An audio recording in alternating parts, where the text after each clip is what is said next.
Friends, welcome back to my channel Sania education hub. आज इस video के अंदर अपन पढ़ने वाले हैं थर्मोडायनेमिक्स, ठीक है, जो कि फिजिक्स में और केमिस्ट्री में दोनों में आता है। क्लास 11th का टॉपिक है, ठीक है।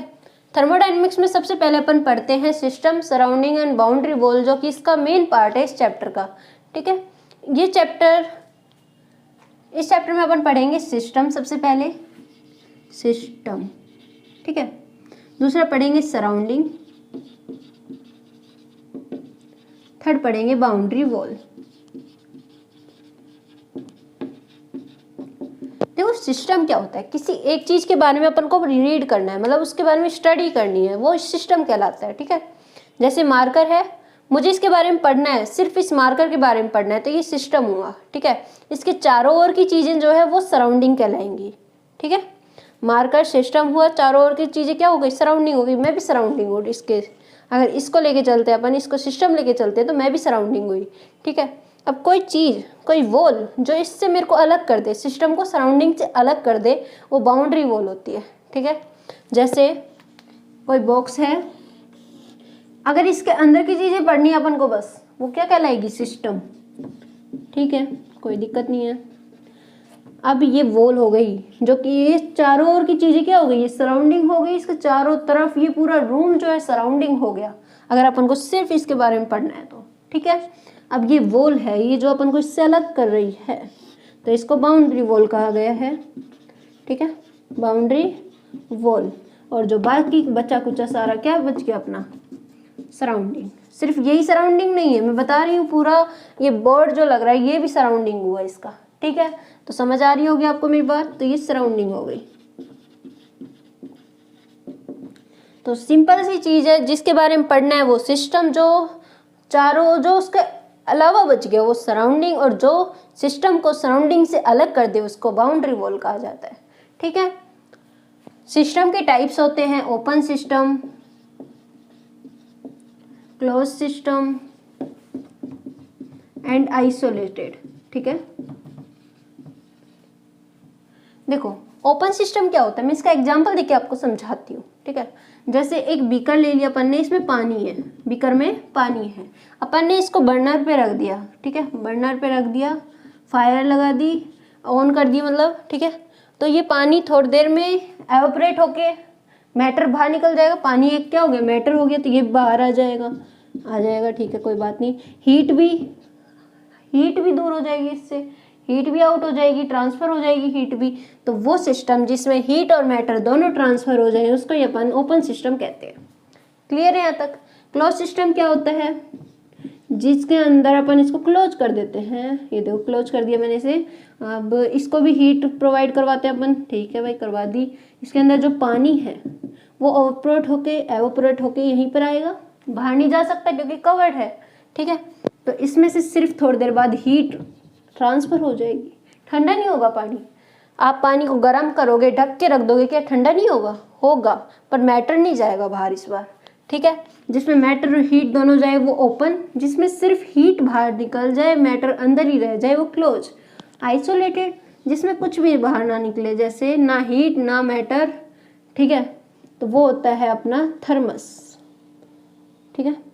थर्मस में अपन चाय रखते हैं ताकि वो गर्म रहे, रखते हैं ना, तो वही आइसोलेटेड होता है। देखो आइसोलेटेड कोई फिक्स बिल्कुल ऐसे नहीं रहता कि हाँ ये आइसोलेटेड ही है, इसको चाहे सालों तक रखो ये आइसोलेटेड ही रहेगा, नहीं। इसके अंदर अपन थर्मस को क्या सालों तक आप इसमें चाय रख के रखोगे तो क्या वो ठंडी नहीं होगी ना, तो समय के साथ होगा, पर वो आइसोलेटेड में ही रखा गया है क्योंकि वो कुछ समय तक उसको गर्म रख सकता है, ठीक है। उसमें से ना हीट ट्रांसफर होगा ना उसमें से मैटर ट्रांसफर होगा, इसलिए इसको आइसोलेटेड में रखा गया है थर्मस को, ठीक है। तो ये ओपन, क्लोज और आइसोलेटेड सिस्टम आपको समझ आ गया होगा।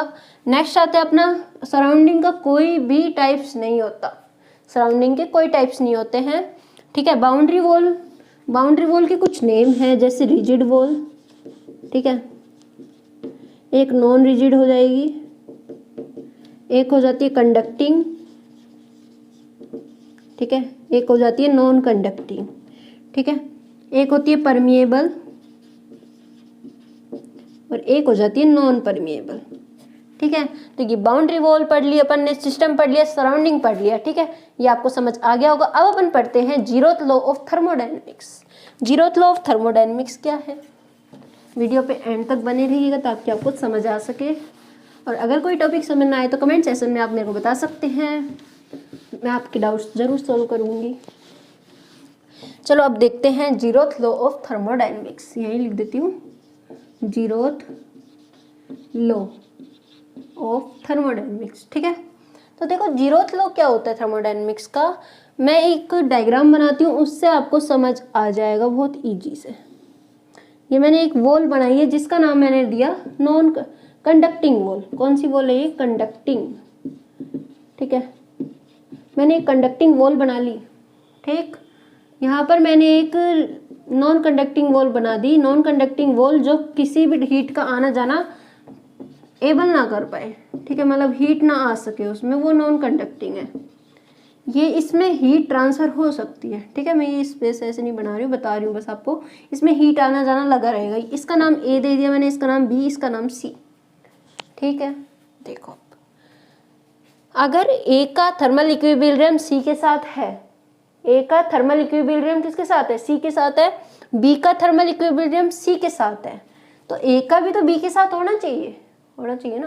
तो वही बताया है, if A is in thermal equilibrium with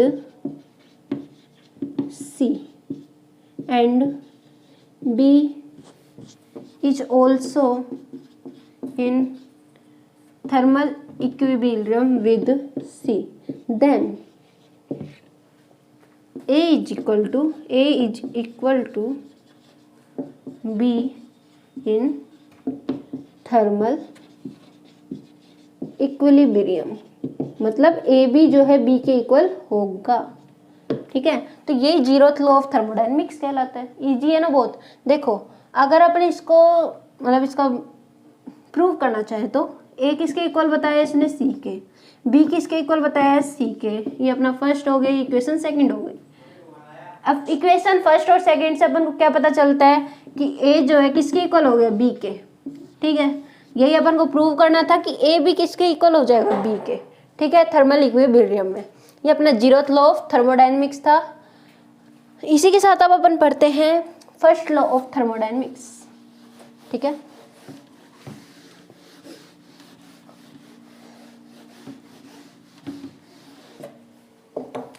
देखो फर्स्ट लॉ ऑफ थर्मोडायनेमिक्स क्या होता है, फर्स्ट लॉ ऑफ थर्मोडायनेमिक्स देखो इसके अंदर क्या कहता है कि जो हीट ट्रांसफर होती है किसी सिस्टम में, heat is transfer in a system, ठीक है।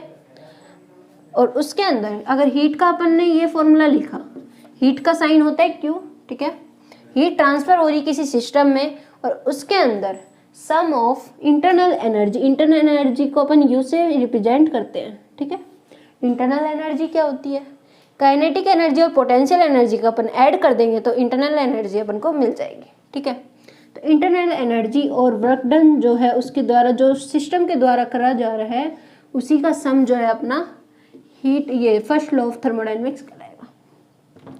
मतलब हीट ट्रांसफर हो रही किसी सिस्टम में, ठीक है, और sum of internal energy and work done by the system is equal to the heat energy, इसके इक्वल, ठीक है। तो वही फर्स्ट लॉ ऑफ थर्मोडायनेमिक्स है जिसके अंदर बस ये बताना है कि जो हीट ट्रांसफर हो रही है एक सिस्टम में वो इक्वल होगी sum of internal energy and work done by the system, ठीक है।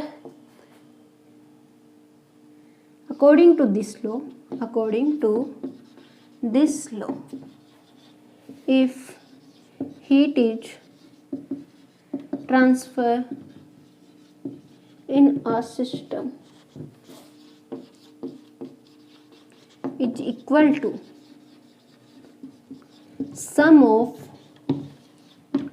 internal energy, इंटरनल एनर्जी को अपन U से भी रिप्रेजेंट करते हैं, ठीक है, and work done by the system, this is called first law of thermodynamics. तो अपन ने इस वीडियो के अंदर 5 टॉपिक्स जो है कवर किए हैं। क्या क्या? System surrounding boundary wall, zeroth law of thermodynamics and first law of thermodynamics. ठीक है, ऐसी और वीडियोज के लिए हमारे चैनल को सब्सक्राइब करें। वीडियो अच्छी लगी तो वीडियो को लाइक करें और बेल नोटिफिकेशन ऑन कर लें ताकि आपके पास सभी नोटिफिकेशन आ सके। मिलते हैं नेक्स्ट वीडियो में, तब तक के लिए बाय बाय।